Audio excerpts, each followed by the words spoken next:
এই বাংলাদেশে আজ যারা আলেমদের বিরুদ্ধে ডাইরেক্ট অ্যাকশন নিচ্ছে বিভিন্ন চেতনার নাম নিয়ে, কত মানুষ আজ চেতনা দিয়েছে মুক্তিযুদ্ধ মঞ্চ, অথচ জীবনে মুক্তিযুদ্ধ কেউ জানেও না। এই চেতনাকে কাজে লাগিয়ে যারা আলেমদের দুই গালে জুতা মারো তালে তালে ফতোয়া দিচ্ছেন, মিছিল করছেন, একটু মারে জিজ্ঞাসা করে দেখেন তো যে রক্তটা আসলে আপনার বাবার না নকল বাবা দিয়েছে। আমি এখান থেকে যেটা পেয়েছি, বাংলাদেশে আজ নবী নেই, নবীর ওয়ারিসরা আছে। এদের বিরুদ্ধে যারা ষড়যন্ত্র করছেন, গালি দিচ্ছেন, মুখে জুতা মারার কথা বলছেন, পেছনে খোঁজ নিয়ে দেখেন একটারও জন্মের। এবার যা গালিগালাজ করবেন, কোরআনকে করেন, নবীকে করেন, আমার কোনো দোষ নেই। সন্তান আস্তে আস্তে পেটের ভেতরে বড় হতে থাকে। এজন্য সর্বনিম্ন 6 মাসের আগে যদি কোনো সন্তান দুনিয়ায় আসে, ওটা তার বাবার বৈধ সন্তান না, ওটা অবৈধ সন্তান। ওটা যে অবৈধ সন্তান তার প্রমাণ সূরা আহকাফ 26 নম্বর পারা 2 নম্বর পৃষ্ঠা 10 নম্বর লাইনের 15 নম্বর আয়াতের মাঝের অংশে আছে, হামালাতুহু উম্মুহু কুরহা ওয়া ওয়াদাতুহু কুরহা ওয়া হামলুহু ওয়া ফিসালুহু 30 শাহরা। আল্লাহ পাক বলেন, তোর মা তোকে বহন করেছে পেটে, কষ্টের পরে কষ্ট সহ্য করে, আর তোকে দুধ পান করিয়েছে, সব মিলে 30 মাস। কত? এদের সব মিলে 30 মাস। আপনি কোথায় পেলেন? এই আয়াতের মাঝে দেখবেন ওয়া আছে, ওয়া হামলুহু ওয়া ফিসালুহু, এই যে মাঝখানে ওয়া, তোকে বহন করা এবং তোকে দুধ খাওয়ানো, সব মিলে 30 শাহরা। কয় মাস? বলেন না কেন? এখন আমরা জানি পৃথিবীতে সন্তানকে দুধ খাওয়ানো লাগে সর্বোচ্চ 2 বছর। কত? 24 মাসে তো আর না, 2 বছর, 2 বছরে তো 30 মাস হয় না। কত হয়? 30 এর ভেতর থেকে 24 বাদ গেলে কত থাকে? না, 24 মাস যে দুধ খাওয়ানো লাগবে, আপনি কোথায় পেয়েছেন? ওটা সূরা বাকারায় আছে 2 নম্বর পারা 17 নম্বর পৃষ্ঠার 1 নম্বর লাইনে 233 নম্বর আয়াতে, ওয়াল ওয়ালিদাতু ইউরদি'না আওলাদাহুন্না হাওলাইনি কামিলাইনি লিমান আরাদা আইয়ুতিম্মার রাদা। হে পৃথিবীর মায়েরা, সন্তানকে দুধ দেওয়া লাগবে 2 বছর। 2 বছরে কয় মাস? 30 এর ভেতরে 24 বাদ গেলে কত থাকে? এইজন্য সর্বনিম্ন আপনাকে মায়ের পেটে থাকা লাগবে 6 মাস। 6 মাসের আগে যদি আপনি দুনিয়ায় আসেন, বুঝবেন ওটা আপনার বাবা না, অন্য কেউ দিয়েছিল। এটাই আসো, এটা সূরা আহকাফের কথা। আল্লাহ জানিয়েছেন 6 মাস তোকে মায়ের পেটে থাকাই লাগবে।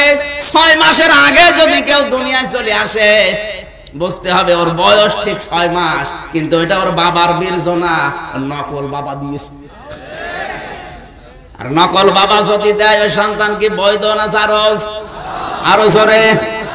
জারজ সন্তান যারা দুনিয়াতে আসে, ওদের 9টা কর্মসূচি থাকে। 1 নম্বরে তারা নবীদেরকে অসম্মান করে। সূরা কলমের 13 নম্বর আয়াতে আল্লাহ তথ্য দিয়েছেন, উতুল্লিম বাদা যালিকা জানিম।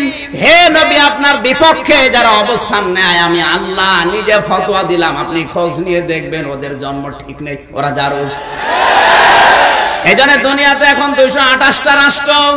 জানুয়ারি মাসে জরিপ বের হয়, দেখবেন এই 228টা রাষ্ট্রের ভেতরে 1 নম্বরে বিয়ের আগে জন্ম দেওয়ার তালিকায় আছে ফ্রান্স। আমি আবার বলছি, বিয়ের আগে জন্ম দিলে কি বৈধ না অবৈধ? এমনকি বিয়ের পরে 6 মাসের আগে হলে ওইটা। আর ওরা তো 1 নাম্বার তালিকায়, ওদের কর্মসূচি 9টা। 1 নাম্বার নবীকে অপমান করা, অপদস্থ করা, ওরা করছে। ওরা জারজ, তাই ওদের যারা সাপোর্ট করে তারাও। কত জোরে বলা দরকার? তারা কি কোরআন জানিয়েছে। এখন যদি বলেন আপনি বললেন কি, আমি বলছি, বলেন। আমার তো বিচার করার কোনো ক্ষমতা নেই, বিচার তো হয়ে আছে, আমি শুধু রায়টা শোনালাম। এবার যদি রাগ হয়, রাগ হবে কার উপরে? বলছে আল্লাহর উপরে।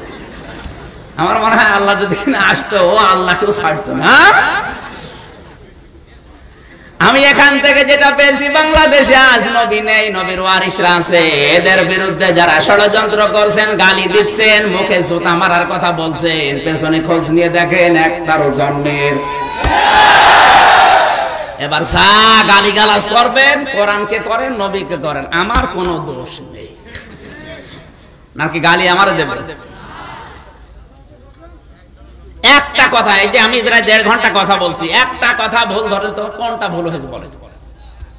একটা কথা যদি ভুল ধরতে পারেন, আমি এর পক্ষেকার কথা বলবো না, কিন্তু যদি ভুল ধরতে না পারেন, আপনাকে মেনে নেওয়া লাগবে। এই বাংলাদেশে আজ যারা আলেমদের বিরুদ্ধে ডাইরেক্ট অ্যাকশন নিচ্ছে বিভিন্ন চেতনার নাম নিয়ে, কত মানুষ আজ চেতনা দিয়েছে মুক্তিযুদ্ধ মঞ্চ, অথচ জীবনে মুক্তিযুদ্ধ কেউ জানেও না।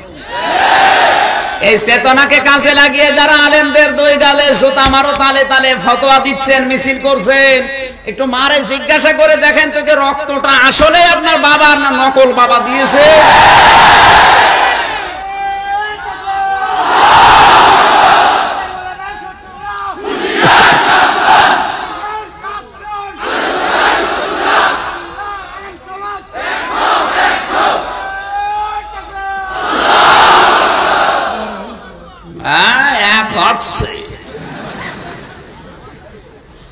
আমাদের গলা ফাটিয়ে ফেলছি, ওরা এক হওয়ার পরিবর্তে আরো আলাদা হচ্ছে।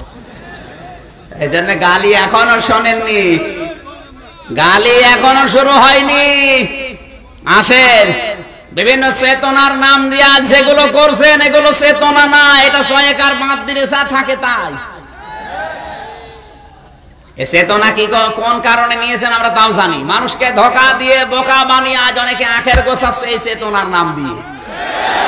দেখেন, যারা আজ ধোঁকা দিয়ে বোকা বানিয়ে মনে করছে আল্লাহও বোঝে না, ইমানদাররাও বোঝে না, আমি চালাক। ও চালাক না, ওর অন্তর রোগাক্রান্ত। সূরা বাকারার 9, 10, 11 নম্বর আয়াত।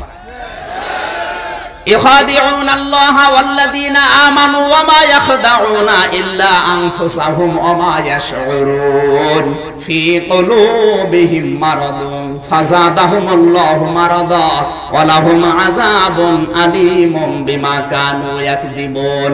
আল্লাহ বলেন, ওরা আমাকে ধোঁকা দিতে চায়, আমার ঈমানদারদেরকেও ধোঁকা দিয়ে বোকা বানিয়ে নিজেদের স্বার্থ সিদ্ধি করতে চায়। কিন্তু না, আমি আল্লাহ ধোঁকায় পড়ি না। আমার ঈমানদার যারা, তাদেরকে ওরা ধোঁকা দিয়ে বোকা বানাতে পারে না, বরং নিজেরাই নিজেদের ধোঁকায় পড়ে মরে, টের পায় না।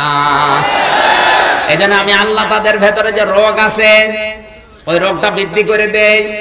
রোগ যত বৃদ্ধি হতে থাকে, ওদের বৃদ্ধিও তত বাড়তে থাকে। আজ দেখেন, অনেকে কব্বরে দেওয়া বন্ধ হচ্ছে না। আপনি যদি বলেন হুজুর ওদের বলে লাভ কি না, বলে লাভ নেই, আমিও জানি। ওদেরকে আপনি জবাই করে ফেললে ওর হেদায়েত হবে না, কারণ ওর কপালে আল্লাহ তাআলা লাগিয়ে দিয়েছে। হয়ে যায়, আল্লাহ বলেন কি করব আমি জানো। আল্লাহু আখরাজাকুম মিন বুতুনি উম্মাহাতিকুম লা তা'লামুনা শাইআ। মায়ের পেট থেকে আস্তে করে এমন ভাবে বাচ্চা রাখের বের করে নিয়ে আসি, যখন তুমি কিছুই জানতে না, তাহলে মায়ের পেট থেকে বের করার দায়িত্ব কার? আরো জোরে বলেন। কিন্তু বাংলাদেশে এখন কার? ডাক্তারের। এই যে ডাক্তারের উপরে ভরসাটা, এটা কিন্তু 10 বছর আগে এত ছিল না। এখানে যত মানুষ স্টেজে বসে আছে, একটু তাকান তো, এদের একজনের মাকেও সিজার করা লাগে নাই। কথা বলে না কেন? আর আমার দুটো সিজার কেন? কারণ আমার শাশুড়ি এর মা বাচ্চা হওয়ার সময়, হওয়ার আগে বলে না আমার জাদু, জাদু বলে আমার 10,000 টাকা শেষ। অথচ ওইটা যদি নর্মাল হইতো 1 টাকাও লাগবে না। টাকা গেছে, অসুবিধা নেই, কিন্তু এই যে জাদু বলে মেয়েটাকে আপনি যে সারা জীবনের জন্য অকর্মা করে দিলেন, নিচে নামা লাগবে। যাদের এখন এই জাদু বলে টান দেওয়ার পরে হচ্ছে, তারা টের পাচ্ছে যে কি সমস্যা আছে। আজ বাইরের দেশগুলোতে সিজার দিন দিন কমে যাচ্ছে। তারা জানে যে সিজার করলে ওই মেয়েটার সংসার করার 100 ভাগের 90 ভাগ শক্তি সামর্থ্য হারিয়ে যায়। আমি নিচে নামতে পারলাম না, যারা টের পেয়েছেন এটা বন্ধ করেন। হ্যাঁ, সিজার কখন করবেন ডাক্তাররা বোর্ড বসাবে। সর্বশেষ যদি না হয় একেবারে সিদ্ধান্ত নিয়ে বোর্ড বসানোর পরে বলবে ঠিক আছে করেন। আর এখন শুধু অ্যাম্বুলেন্সের একটু বাস না দিতে দেরি। এমনকি আমার যে গাড়িটা, এই গাড়িতে ওই হরেন লাগানো আছে, তো যদি অ্যাম্বুলেন্সের বাস না দেয় ডাক্তার মনে করবে কাজ হচ্ছে, আমি অস্ত্র ধার দেই। কি সামান! আল্লাহ বলেন আমি বের করব। আল্লাহু আখরাজাকুম মিন বুতুনি উম্মাহাতিকুম, তোর মায়ের পেট থেকে বের করার দায়িত্ব ডাক্তারের না, কার? এই দায়িত্ব যখন আমরা আল্লাহকে না দিয়ে ডাক্তারকে দিয়ে দিয়েছি, আল্লাহ বলে যা তোর দায়িত্ব আমি ছেড়ে দিলাম। তোর ওই হাইব্রিড বাচ্চা ডাক্তার দিয়ে আমি কেটে বের করব। তখন হাইব্রিড বাচ্চা দুনিয়ায় আসে, হাইব্রিড শয়তান হয়। কি শয়তান? হাইব্রিড শয়তান বাংলাদেশে এখন বেশি না কম? কেউ চিনত না, হঠাৎ আঙ্গুল বলে কলা গাছ। অত জোরে চিল্লাবেন না, আস্তে চিল্লা, দিনকার ভালো না। হাইব্রিড মানুষ এখন দেশে নেই, এগুলো আমার কুষ্টিয়ায় বেশি। কেউ চিনত না, হঠাৎ কি গো এগুলো কি হাইব্রিড? কি বলেন বলেন? হাইব্রিড কোন জিনিস ভালো হয় আপনি আজ পর্যন্ত শুনেছেন?